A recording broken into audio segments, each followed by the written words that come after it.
episode.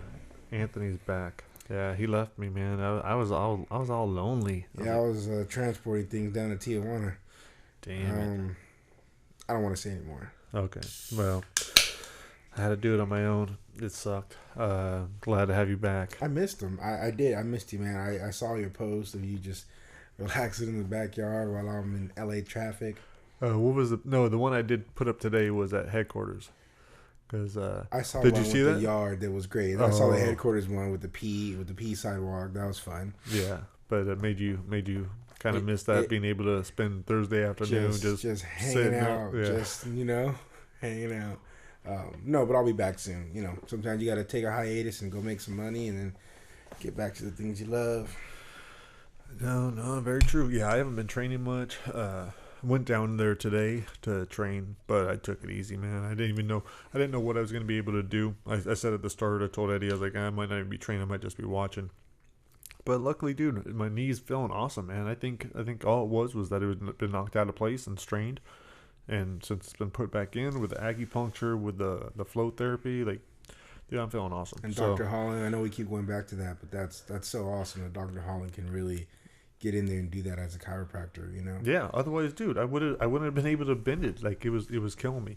And I'll find out more tomorrow because I'm going to start physical therapy. When you get your MRI back? I still haven't done it yet. I will, but I'll see what they say tomorrow. Because the physical therapist might say, dude, your knee's awesome. Like, that, it's still feeling... someone's uncle is the radiology tech manager or head here at the Whittier Presbyterian, So he might hook me up. Yeah, so that's cool. Yeah. Maybe he'll work on me. Filipino underground. That's dope. So what else is But no. So I keep hitting the cord. Sorry, dude, guys. just stop it. We were. God damn it. You said you had a fun float. Yeah. So I told Anthony about the session that he missed.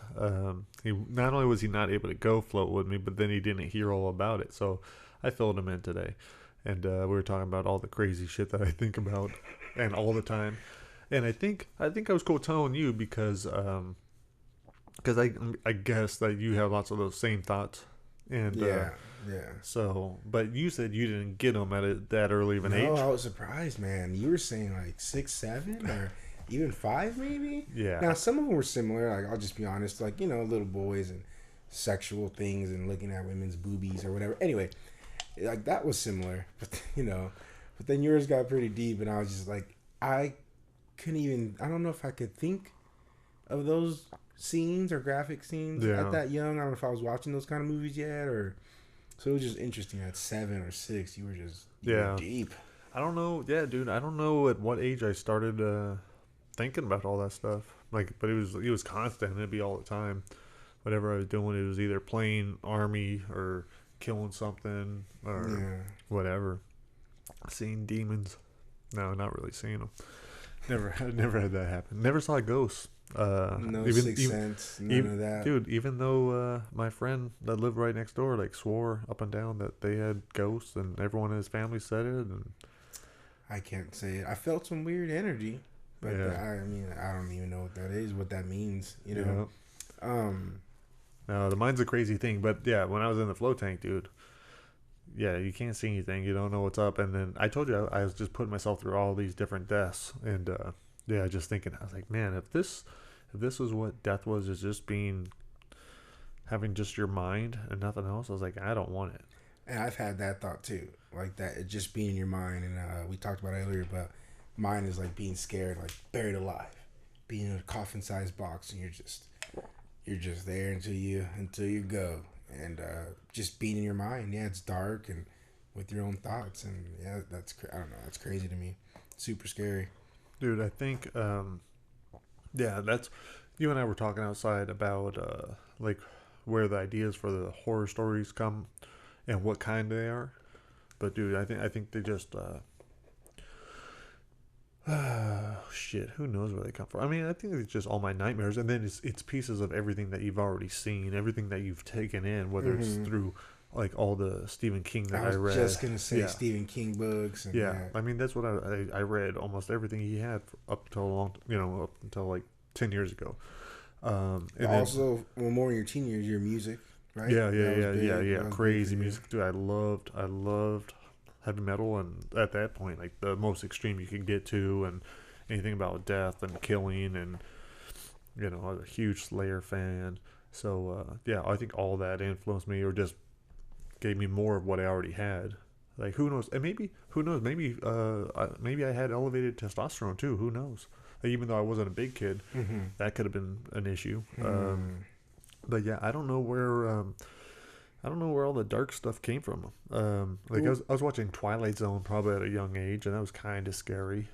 Uh, but yeah, yeah. I and mean, I I remember like Tales from the Crypt and all that. That was yeah whatever, whatever.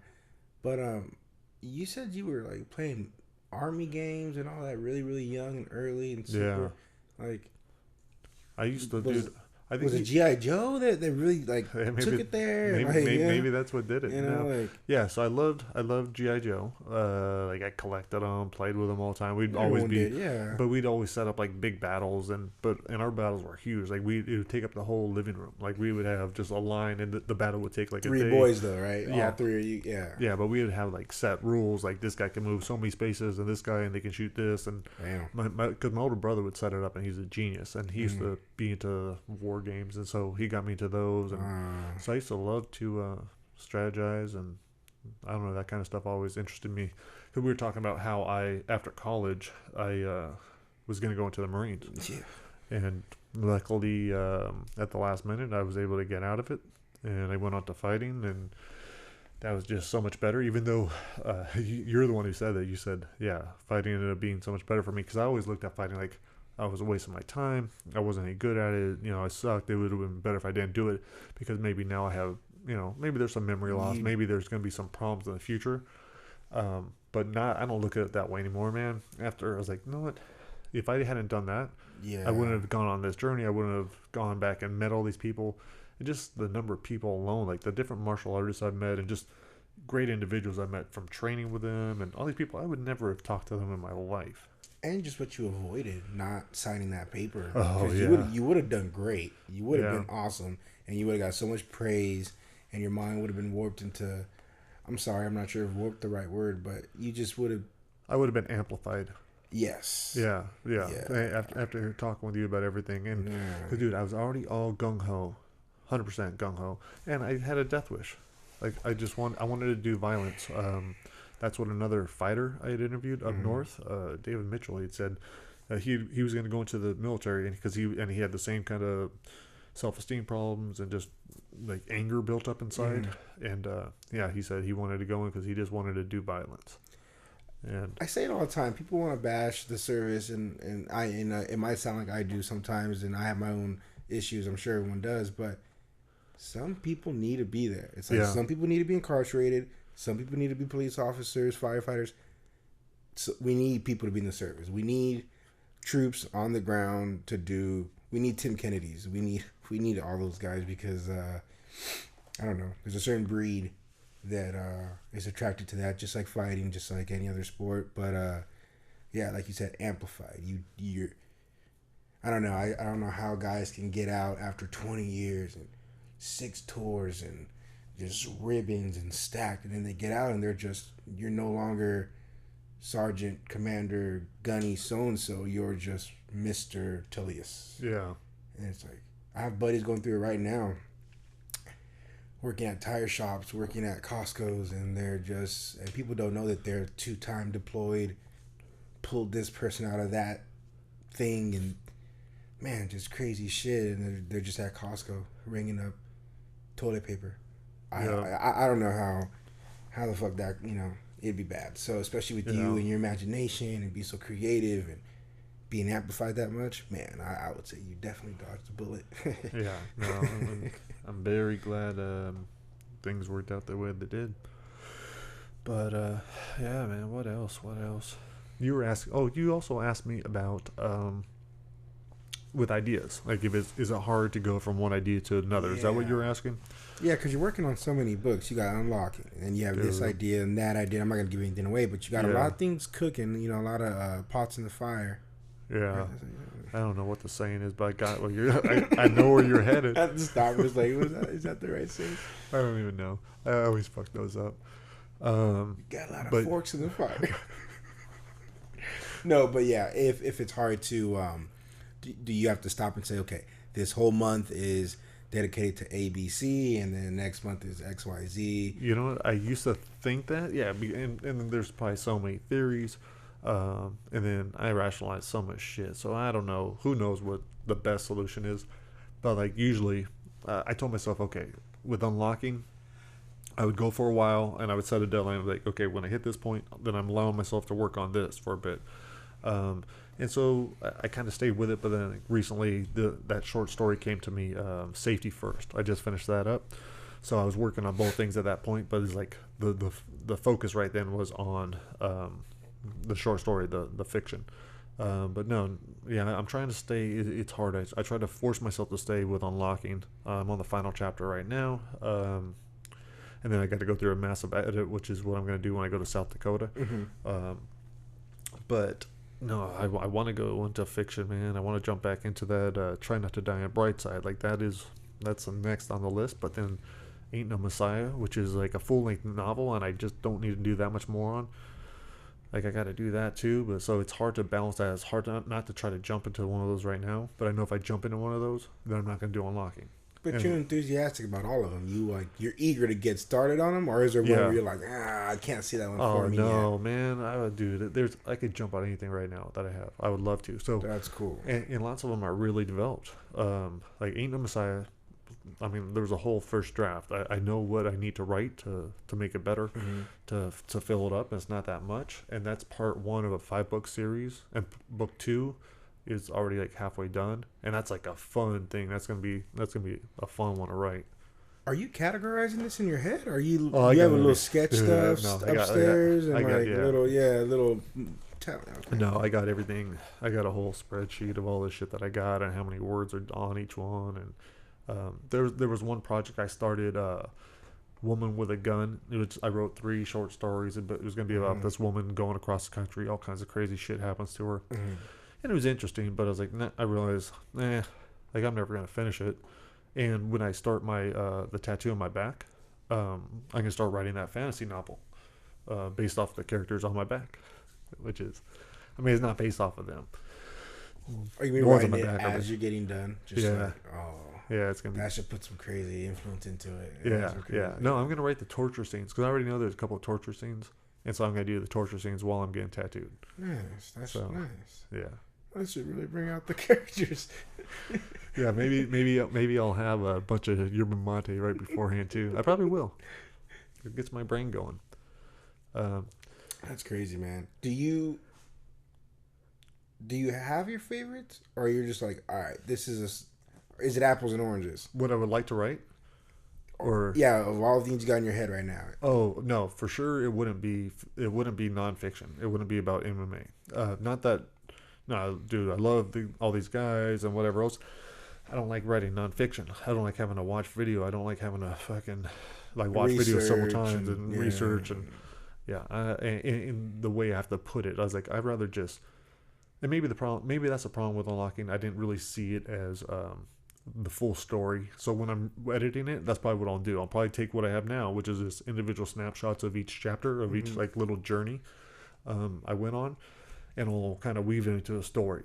And maybe I just didn't know the story yet. And that's usually how it works with books anyhow. So that's a huge breakthrough for me. So wow, you guys just got to witness that shit.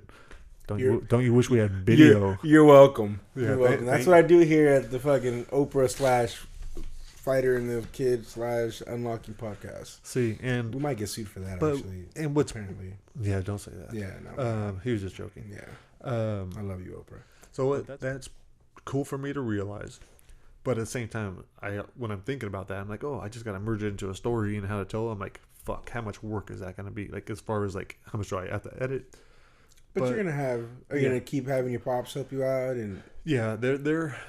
I'm going with them as my main editors, and it's cool because I realize if I do this part right, I just got to figure out what the story is. I'll blend what I have right now into the story, and then that'll be it. And then, but I'm way more excited about doing the fiction. Doing Try Not to Die on Brightside, taking a character that was That's just like gonna a be secondary fun. character and a 16-year-old girl. and seeing her point of view of that day and the shit that she experienced that day, and then taking it beyond them leaving. It's not a spoiler alert now. Her brother was Wendell. Wendell, the chubby. The real huge guy, fat guy. Chubby. He was fat. Yeah, he was fat. Okay. I think you can still say fat, right? Yeah. Or is it obese? I don't know. I don't know. See, that's one thing. No one's listening to us that much right now, so I think we get away with it. If fat is wrong, like he was obese. He was really obese. I just picture his fingers. Yeah. His fat little fingers. You wrote something about that, right? Oh, yeah. Fingers. I mean, I'm sure the word fat was used in the book, so I'm just quoting the book, trying to be true to character. No, she's going to be... that. Yeah, that's going to be interesting. How she... Yeah. I have to figure out who she was. Like, when I first wrote her, it's just Wendell's... it's just this girl. I know a little bit about her, but, like, barely. And I know it's Wendell's sister. But so now I have to figure it out. And so that part's gonna be cool. And then I already know what happens to her that morning and how it starts off, and so that's gonna be cool. Like, I'm excited about doing that. And because it's a try not to die, all I have to do is, writing the death scenes is even better. Like, I get to write like 26 different ways that she's gonna die. Jeez. Yeah, or fail. Maybe they're not all necessarily deaths, but there's gonna be a lot of dying. There's like 3 ways to get through. No, there's only one way to get through. So there's only one. Yeah, if you had read "Try Not to Die" "Try Not to Die" at Grandma's house, Jeez, you would have known. Nailed today from my literary. Look, man, I got Ron Paul and the Fed. Yeah, I got a lot of things going on. Yeah, read that first. That's awesome. Yeah, everyone should read that. I never thought I'd say that I'm reading a Ron Paul book.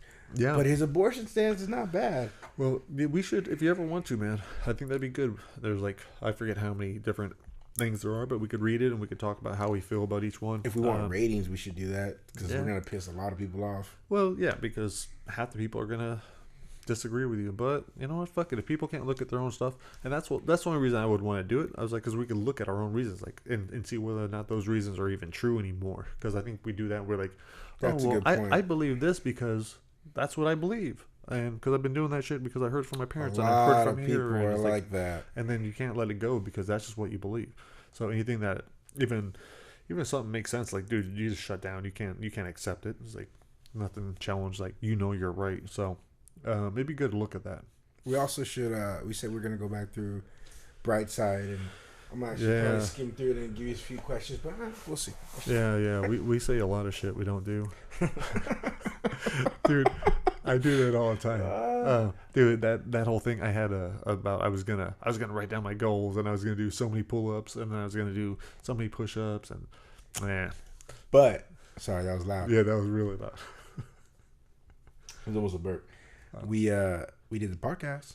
Yeah, we did podcast. Dude, we were talking about it for a little bit, and now we're almost. What are we at? 50 at least? No. Or getting there? We are, I was like, I'm just making sure we're still recording. I'm going to fuck it up. I've done that before. 30. No, we're like at 29. Yeah, 29. Ooh, 29. So, but yeah, being consistent with something, that's good. Yeah. I realized when I go to South Dakota, I'll take my gear and I'll interview Dawn. I was like, that should be pretty awesome. So I'm excited to see Livy's having. She's gonna do her fencing lesson from him. I might jump in it too. Yeah. Why not, man? Yeah. So that should be a fun trip. Just gonna be you two, right? Yep. Yeah. I told her, I was like, it's all about you. And dude, I don't know. Are you feeling anything else? Well, look. I wasn't feeling that. Let's put our pants back on. Yeah. I was gonna say, you guys don't know where we are. We didn't even tell them what we were doing right now. I've been doing yoga this whole time downstairs. Yeah. That is kind of funny though, because this is where we started doing yoga. This is where at 10 o'clock at night, dude, I ended up having like 4 guys over here when we were doing yoga. Jen would walk downstairs. She'd be like, "What the hell are you guys doing?" The kids' toys everywhere. Yeah, you're right, man. We started down here. That's back when Mark was very conscious about anyone seeing him performing these elegant movements. Yep. Now I want to do it everywhere. Not everywhere. And that's with me being not that good at it. But yesterday it was kind of cool because Jen and I was after she went to the hybrid class late at night. Mm-hmm. It was like 8 o'clock, so she gets home at 9:30. I put the kids down. She comes home and wants to talk jits and go over stuff, which was cool. Did she go over the straight ankle with you? No, Oh, okay. I was going the other day. I showed her some stuff. Okay. But I told her, oh, we could talk. I was like, but I gotta do yoga. I got to stretch out or whatever. So we just came down here and we talked down here and it's perfect. And we're gonna start drilling. But I was just doing Nice. some stretching, and like it was stuff that I haven't been able to do before. And that's with my messed up knees. My knees are kind of hurting a little bit. And I thanked her. I was like, oh, thank you for letting me do this and encouraging this. Because being able to do this yoga, I was like, look what I could do with my body. I was like, I could never do this You before. have come a long way in a short Yeah, time. yeah. So I Well, was you like, hit it hard though, so yeah. that's the thing. I don't think even like maybe hit it kind of hard, but average guy can do what I was doing. In time wise too. Like it wasn't like that crazy. It's not like hard every day where you got to go twice a day or anything like that. Like when I hear hard, that's what I usually think. Yeah, see, and that's I the don't want. misconception. Yeah, Yeah, what I mean is like you took to it, you took to the breathing, and I mean there were some days back then we'd only do honestly probably like 30 or 40 minutes, but within those 30 or 40 minutes you were pooped and you yeah, were sweating. So that's where it's harder, especially like a one-on-one session. It's hard for people to just go at it for either 30, 40, or an hour and a half, and you, dude, you used to go at yeah. it, so we're gonna get back to that now. We kind of, the gym had opened up, we started the podcast, but now we got to get back to it. So how serious are you about doing something on Tuesday and Thursday nights? Pretty serious. That was loud. Yeah, pretty serious. Yeah. Yeah, yeah, we got to get something going. So people have been asking, and there's a few people at the gym who need it who've been asking about it. So Yeah, I think just it'd be, get the yoga and the jits going back on. No, the flowy type jits. and because I'm sure you're gonna have people from the other classes too, and yeah, so I say you do it. I could probably make it one night a week. Yeah. So it's funny that Well, Jen and I have to switch nights on who can train. I'm gonna make it 8:30 ish, and it's gonna be an adult class. Like so, adults can go meditate and then come to class Yeah. after. So it's gonna be an adult class. So 8:30 might turn into 9-ish. 8:35 or 45. So yeah. So we'll see. We'll see. There were some people from Germany visiting today, and they were saying it's just fun. They noticed that in America or in California at least, gyms don't start on time. Jiu-jitsu gyms. I was like, yeah. No, like, no, not out here. Because no, not at all. All right, shit. man. Yeah, let's call this quits, man. Sorry, guys. We just we're trying to be more consistent, so we're just gonna try to throw these out there when we can, and yeah. Got to figure out what scary story today. We gotta stop blowing our wad when we see Outside, each other I because know. we get all happy and giddy, and then I told you. we come here and get all retarded. Do you want to hear about someone getting impaled with spears through the ass? Genghis Khan? Kind of. Did you make? Oh, it's a story. Yeah, It's part of the story. hit me It's with about it. that. I'm going to sleep. I need a good nighttime. We'll do that. The Infidels Prayer. Mm. This is T. Quillen. He does a great job with the narration. This is like Middle Eastern. So this is like a Christian retelling. I'm not any religion, but this is just a retelling of a old story. I forget what the name of the story is. I should know it, but it's about these three brothers and they're running with this dude. But this is taken from Twisted Reunion. Actually, the audiobook that's on right now is Each Dawn I Die. And you can also get this one, I think, on my website. I'm not sure if I have it up there or not. Maybe I'll put it. Or whatever. So, dude, I'm tired. We're going to call this quits. Thank you guys for listening. We'll be back full force next week. Peace.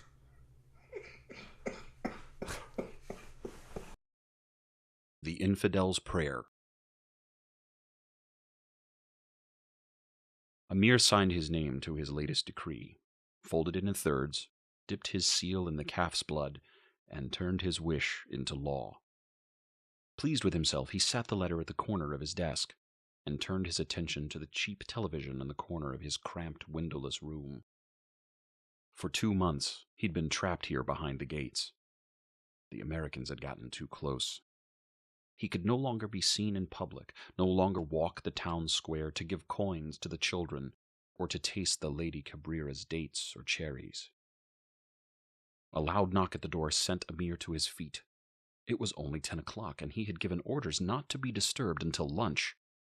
He didn't hide his irritation when he asked, "Who is it?" "It is I, Your Excellency, Rahim." "What is it?" "I'm sorry to disturb you, but we have a problem." "Americans?" Rahim shook his head. "It is the prisoners." Amir opened the door. "Get in here and explain yourself." Rahim lowered his head and entered the room, his bloody hands working back and forth on a filthy handkerchief. He raised his eyes, looking more like a lamb than the bull of the man he was. "They won't bow." "What?" "I'm sorry, Your Excellency, but I cannot bend their will. They say they will not be broken." "You disappoint me, Rahim. They are but men, barely more than boys. They're not even military. They're infidel." "Yes, I understand, but they will not budge. And the crowd grows by the minute." "You can't handle it?" Rahim straightened to attention, his massive forearms flexing as he clenched his scarred fists. "I can handle it, but my approach may not be as Your Excellency wishes, especially with nearly the entire town bearing witness." Amir pointed to the door. "Go and do as you must." "I have your permission?" "You have my blessing." Once Rahim left the room, Amir moved to the 3 computer monitors lining the back wall. The crowd gathered around the eastern court was the largest he'd seen. They'd come to witness the young men who'd openly opposed Amir. Soon they would discover their fate. That was good. Even the most devoted follower needed a reminder. Amir admired himself in the full-length mirror. He was the image of excellence, from his perfectly creased beret to his shining black boots. To complete his outfit, Amir removed his sheathed sword from the gilded display case, attached it to his belt, and headed for the door. To hell with the Americans. These people, his people, needed to see his face. Just as he pulled open the door and stepped into the hallway, a loud cheer erupted. He glanced back at the monitors and could see nothing but the maniacal crowd jumping up and down. He hurried to his desk, took out his Browning 9mm and placed it in its holster. Amir started down the hallway and saw red footprints marking the carpet. Not only had Rahim proved to be ineffectual, he'd been careless and disrespectful, bringing the blood of infidels into Amir's home. The crowd roared again as Amir approached the large wooden doors which led to the eastern court. Then, silence. Slowly, he opened the door. Rahim rushed to Amir's side, his open knuckles dripping blood on the sand. "Still nothing." Rahim used the back of his sleeve to wipe the sweat off his creased forehead. "I don't know what's wrong." Amir looked at the trail of blood Rahim had dragged in from the outer gates. He said, "Take me there." Rahim nodded and led Amir down the path. As they crossed through the gates, the townspeople looked down on them from both sides. A chain-link fence kept them from getting too close to Amir's greatness. The short path opened onto the eastern court, a giant circle of sand surrounded by the quiet crowd. On the far side of a statue of Amir's father, the man the people had once adored, were 3 young men. Each was tied to a stake 10 feet apart. When they'd been brought in the day before, their facial resemblance made it clear that they were brothers. Now they were unrecognizable, any familial features obliterated under Rahim's heavy hands. "These men won't bow because they aren't able to," Amir said. "Untie them and surely they will recognize me." Rahim shook his head. "They refuse, Your Excellency. Perhaps they will reconsider if you address them." Amir wondered who should replace Rahim. "Move aside and watch how it is done." Amir strode forward, stopped a few feet in front of the man on the left, the eldest and hopefully the wisest of the brothers. Loud enough for the entire crowd to hear, Amir asked, "What is your name, my son?" "I am my father's son," the stick-thin man with the mangled face said. His smile revealed a mouthful of shattered teeth. "I am Michael Marash." Amir slapped him across his cheek, the crack echoing across the court. "Do you not know who I am?" Michael acted as if he hadn't felt the blow. "I know what you are. The same as me and my brothers. Mortal." Amir unsheathed the sword, placed its point to Michael's chin before the man could utter another sacrilegious word. "You are as ignorant as you are brave, but neither will serve you in my court." Amir let the tip of the sword drag across Michael's chest, spilling new blood. "Pray your brothers have more sense." The next brother, whose teeth and a bloodied piece of his ear glistened in the sand, looked Amir in the eyes, not once glancing at the sword in his hand. "And what is your name?" Amir asked. "Zechariah." "You look brighter than your brother," Amir said, even though he couldn't make out much with the purple swelling. "Would you like for this to end?" "Very much." "Good." Amir turned to the crowd. "Did you hear that? This young man would like for this to end. He is a man of reason. He will bow down to me." The crowd cheered, but not nearly as loudly as they had when Rahim had been working with the brothers. "You misunderstand," Zechariah said. "I bow to no man." Amir whirled around and drove the sword through the insolent man's thigh. Zechariah's cry was drowned out by the crowd. Amir stuck his face an inch from Zechariah's. "You want to rethink that? I have all day." Zechariah shook his head, grimaced when Amir pulled the sword out and shoved it through the other thigh. Another cry. "Pathetic fools." Amir sheathed his sword. The first two brothers groaned and wailed as Amir walked to the third man. "And you?" he said to the big-bellied brother. "What is your name?" "Hassan."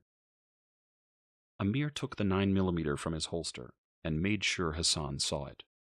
"I want you to listen closely. You can save your life and the lives of your brothers. Don't you want to?" "We already saved, sir. You can be too if—" The blast of the gun cut the sentence short. He splintered Hassan's left kneecap. "I can be saved?" Amir fired around into the other knee and then returned to Rahim, who looked as if he wanted to say something but wisely remained quiet. Amir ordered him to ready the spears and screamed at him to hurry when Rahim hesitated. The crowd went wild as the soldiers trudged out the 6-foot-long spears and inserted them into metal holders beside each stake. When each of the glistening spears was in place, Amir raised his hand to signal for silence. Speaking to the crowd, Amir said, "I do not ask much of my people, but I will not tolerate disrespect. Still, as a kind and just ruler, I will give them one last chance." Amir then asked the brothers, "Will you bow?" Michael said, "You can hurt us now, torture us every single second for the rest of our days, but it will end. And we will be welcomed into God's arms and an eternity of bliss. So no, we will not bear false witness." Amir signaled his soldiers to proceed. He shouted to the crowd, "I cannot help those who refuse my hand." The soldiers untied Michael and his brothers from the stakes, leaving their arms bound. Michael said, "We are not trying to be disrespectful, but we cannot bow to a golden idol." "Raise them," Amir shouted. "Raise them high." 4 soldiers surrounded each of the brothers and hefted the men onto their shoulders. Speaking over the cheering crowd, Michael said, "We believe in one God." His voice was soon drowned in the cheers as the soldiers pressed them high into the air, where they hovered over the spears. The brothers prayed as one. "The Father Almighty, creator of heaven and earth." "Impale them," Amir screamed. The soldiers dropped the young men, the schlop of spears tearing through fabric and flesh as the brothers cried to their heaven. The crowd crowed their approval as the young men slowly slid down the poles. Amir was used to men screaming, but not like this, as if they were in the chorus of the damned. All they had to do was bend to him. Michael was more than halfway down the pole, only a few feet of blood-slicked steel sticking out below him. Amir stepped to Michael's feet, dangling over the ground. The skin over Michael's upper chest stretched a few inches up the spear, pointing to the sky. All three of the screaming brothers reached the blood-soaked sand at nearly the same moment. Zachariah's spear had ripped through the side of his neck, a fountain of red flowing on both sides of the steel. Hassan, the shortest of the three, hadn't been so lucky, but even he continued to sing despite the spear exiting his right eye socket. The crowd stopped cheering, and the entire court went silent except for the brothers' everlasting "Ah!" As if they had planned it, the three men finished their scream. "Amen!" Amir turned, found Rahim standing wide-eyed next to the statue of Amir's father. "Lower the spears," Amir ordered. Rahim hurried to the switch. The gears grated beneath the ground and the spears tilted toward the statue. Each of the brothers was now positioned to show Amir's father's statue the respect it demanded. But the crowd did not cheer. As the blood pooled beneath him, Michael turned his head to the side and looked at Amir. "We are not bending for you. We are not bending for you. Only God." Rahim ran to Amir's side and whispered, "This shouldn't be, Your Excellency. These men are not natural." Amir's fury at his first-in-charge blazed in his eyes. The man was no better than a superstitious little girl. "The spears are holding them together. They will bleed out like everyone else." "None has lasted this long," Rahim said. "They should be dead." Amir backhanded Rahim across the face, stunned the man into silence. "And they will be." To the soldiers, he yelled, "Remove the bodies and stack them here. The rest of you, bring in the wood." The crowd came alive and cheered the soldiers as they ripped each of the brothers off the spears and sat them back to back a few feet from Amir. Wheelbarrows full of wood dumped their contents in a massive circle around the men. The frenzied crowd continued by tossing branches, rags, and other items over the fence. This would be a fire like no other, an example of the fire that the irreverent infidels would spend eternity in. Michael took Amir's attention away from his people. "God forgives you." Amir didn't acknowledge the blasphemous remark, simply strode to the edge of the court.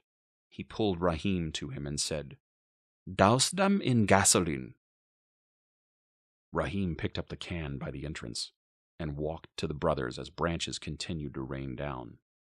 He said something to the men as he poured the liquid on them, but Amir could not hear the words over the chanting crowd. He didn't need to. Rahim had already proven what kind of man he was that day, but as long as the crowd couldn't hear it, his words didn't matter. Rahim emptied the can. Amir beckoned a soldier to bring him a lit torch. When no more liquid came out of the container, Amir tossed the torch, and the fire exploded, flames 50 feet high. The intense heat drove Amir and the crowd back from the pit. On the outskirts of the blaze, Rahim's body writhed until he was nothing but charred debris for the other soldiers to consider. A voice from above shouted, "The statue!" Amir hoped it was a mirage, a trick of the flames playing on his eyes. The face of his father's statue was melting. It looked like tears.